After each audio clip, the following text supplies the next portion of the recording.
प्रशांत किशोर के बारे में कहा जाता है कि वे दूसरों की छवि चमकाने का काम पेशेवर ढंग से तो करते ही है, लेकिन अपनी छवि चमकाने के मामले में भी पीछे नहीं रहते। यही वजह है कि जिसके लिए भी वो काम करते हैं, उनके साथ अपनी नजदीकी को वे बेहद चतुराई से मीडिया और सोशल मीडिया के जरिए प्रचारित करते हैं। जिस दिन चुनाव के नतीजे आते हैं, उस दिन वे संबंधित पार्टी के टॉप नेता के साथ अपनी तस्वीर जारी करते हैं और साथ ही अपनी टीम को बधाई देते हुए सफलता का श्रेय भी लेते हैं। प्रशांत किशोर के बारे में कहा जाता है कि मीडिया में अपनी मित्रता का इस्तेमाल वे इस बात के लिए भी करते हैं। अब की बार मोदी सरकार और बिहार में बाहर है, नीतीश कुमार है जैसे नारे गढ़ने वाले प्रशांत किशोर पिछले 6 साल में राष्ट्रीय राजनीति में अपनी सशक्त पहचान बना चुके हैं। पीके नाम से पॉपुलर प्रशांत किशोर की मदद से अब तक कई राजनीतिक दल सत्ता की सीढ़ी चढ़ चुके हैं। फिलहाल प्रशांत किशोर जनता दल यूनाइटेड से निकाल दिए गए हैं। जेडीयू अध्यक्ष और बिहार के मुख्यमंत्री नीतीश कुमार ने 2018 में उन्हें पार्टी उपाध्यक्ष बनाया था। इससे पहले तक प्रशांत किशोर की पहचान चुनावी रणनीतिकार की थी, लेकिन जेडीयू उपाध्यक्ष बनाए जाने के बाद वे औपचारिक तौर पर राजनीति में आ गए थे। पहले रणनीति और अब राजनीति, इन चंद शब्दों में प्रशांत किशोर के बारे में बहुत कुछ कह दिया जाता है। बिहार में जन्मे, पले, बढ़े, पढ़े और कई देशों में रह चुके प्रशांत किशोर को आज कौन नहीं जानता। साल 1977 में बिहार में सासाराम के कोनार में जन्मे पीके के पिता बिहार सरकार में डॉक्टर है। पीके की शुरुआती पढ़ाई बिहार में हुई और बाद में वे इंजीनियरिंग करने हैदराबाद चले गए। इसके बाद प्रशांत को मौका मिला और अफ्रीका जाकर यूनिसेफ में काम करने लगे, लेकिन ये नौकरी पीके को उतनी नहीं भाई और वे वापस अपने देश लौट आए। यहाँ आने के बाद पीके गुजरात में वाइब्रेंट गुजरात समिट से जुड़े और यही उनकी मुलाकात नरेंद्र मोदी से हुई।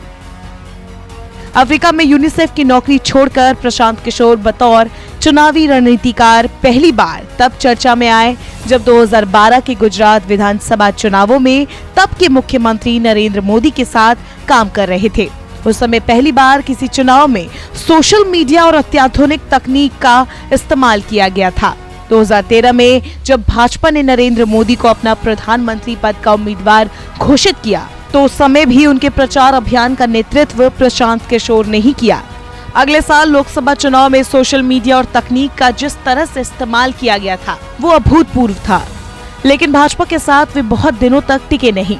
कहा गया कि नरेंद्र मोदी के सबसे खास माने जाने वाले अमित शाह जब भाजपा अध्यक्ष बने, तो उन्होंने प्रशांत किशोर को भाजपा से विदा करा दिया। भाजपा के ही कुछ लोग बताते हैं कि अमित शाह और प्रशांत किशोर के संबंध कभी अच्छे नहीं रहे। उनके मुताबिक 2012 में जब पहली बार प्रशांत किशोर नरेंद्र मोदी के लिए काम कर रहे थे, तब से ही दोनों नरेंद्र मोदी के सबसे खास बनने की होड़ में शामिल हो गए थे। वो ऐसा दौर था जब लंबे समय तक भाजपा के साथ रहे नीतीश कुमार नरेंद्र मोदी के नाम पर गठबंधन तोड़कर अपनी अलग राह ले चुके थे।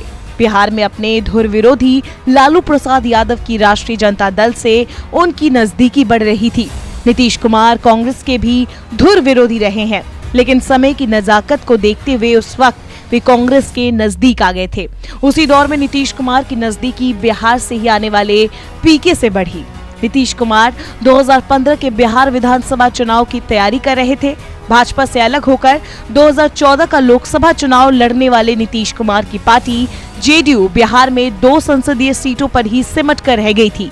इसके बाद उन्होंने मुख्यमंत्री पद से इस्तीफा देकर जीतन राम मांझी को मुख्यमंत्री बना दिया था, जो उन्हें लगातार परेशान कर रहे था। इस पृष्ठभूमि में नीतीश कुमार जब 2015 के विधानसभा चुनावों की तैयारी में जुटे, तो फिर से मुख्यमंत्री बनने के लिए जरूरी था कि वे एक असंभव सा लगने वाला गठबंधन तैयार करें। इस गठबंधन में जेडीयू के अलावा कांग्रेस और आरजेडी को शामिल होना था। उस वक्त पीके ने इन तीनों पार्टियों के बीच पुल का काम किया। कहना गलत नहीं होगा कि इस काम में वे सफल रहे और इस गठबंधन ने बिहार विधानसभा चुनाव में जबरदस्त जीत हासिल की। नीतीश कुमार के जनसंपर्क अभियान हर हर दस्तक और बिहार में बहारे नीतीश कुमार है जैसे लोकप्रिय नारे के पीछे भी किशोर ही थे। इस कामयाबी के बाद नीतीश कुमार से प्रशांत किशोर की नजदीकी और बढ़ गई। बिहार की बड़ी कामयाबी के बाद नीतीश कुमार को राष्ट्रीय स्तर पर नरेंद्र मोदी के विकल्प के तौर पर भी देखा जा रहा था। यही वजह थी कि जब 2015 में नीतीश कुमार मुख्यमंत्री पद की शपथ ले रहे थे तो उस वक्त विपक्ष के तमाम बड़े नेता उस कार्यक्रम में शामिल हुए थे।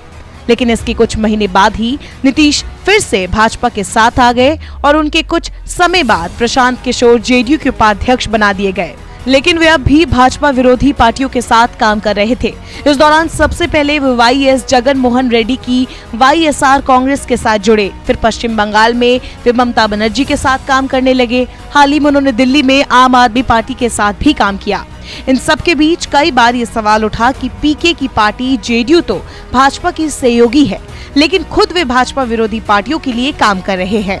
इस बारे में नीतीश कुमार से भी कई बार सवाल पूछे गए। जाहिर है कि उनके लिए राजनीतिक तौर पर ये सहज स्थिति नहीं थी। उन्हें ज्यादा परेशानी तब होने लगी जब कुछ मुद्दों पर पीके पार्टी से अलग लाइन लेने लगे। नागरिकता संशोधन कानून और राष्ट्रीय जनसंख्या रजिस्टर के मसले पर ये मतभेद बढ़ता हुआ एक ऐसे मोड़ पर पहुंच गया जहां नीतीश कुमार को ये फैसला लेना पड़ा कि प्रशांत किशोर जेडीयू में नहीं रहेंगे। पीके के नाम और भी कई उपलब्धि दर्ज है। साल 2014 में किशोर ने सिटीजन फॉर अकाउंटेबल गवर्नेंस यानी कि सीएजी की स्थापना की थी, जिसे भारत की पहली राजनीतिक एक्शन कमेटी माना जाता है। ये एक एनजीओ है जिसमें आईआईटी और आईआईएम में पढ़ने वाले युवा प्रोफेशनल्स शामिल थे। किशोर को मोदी की उन्नत मार्केटिंग और विज्ञापन अभियान जैसे कि चाय पे चर्चा, 3D rally, run for unity, मंथन का श्रेय दिया जाता है। वो Indian political action committee IUPAC नाम का संगठन चलाते हैं। ये लीडरशिप, सियासी रणनीति, मैसेज कैंपेन और भाषणों की ब्रांडिंग करता है। देखा जाए तो पीके का करियर भी ऐसे क्रिकेटर की ही तरह है जो लगातार 3 मैचों में शतकों की हैट्रिक लगाकर रातों रात सनसनी फैला देता है। लेकिन ये सब पूरी जिंदगी नहीं चलता। पीके ने नरेंद्र मोदी, नीतीश कुमार, कैप्टन अमरिंदर और केजरीवाल के चुनाव कैंपेन को सफलतापूर्वक अंजाम तक पहुंचाया। लेकिन उसके आगे क्या हासिल हुआ, ये अभी जानना बाकी है। नमस्कार, मैं हूं मानक गुप्ता। अगर आपको हमारा ये वीडियो पसंद आया हो तो इसे लाइक और शेयर जरूर करें। और हाँ, हमें सब्सक्राइब और फॉलो करना ना भूलें ताकि आप देश और दुनिया की कोई खबर मिस ना करें। तो जुड़े रहिए हमारे साथ और देखते रहिए न्यूज़ 24।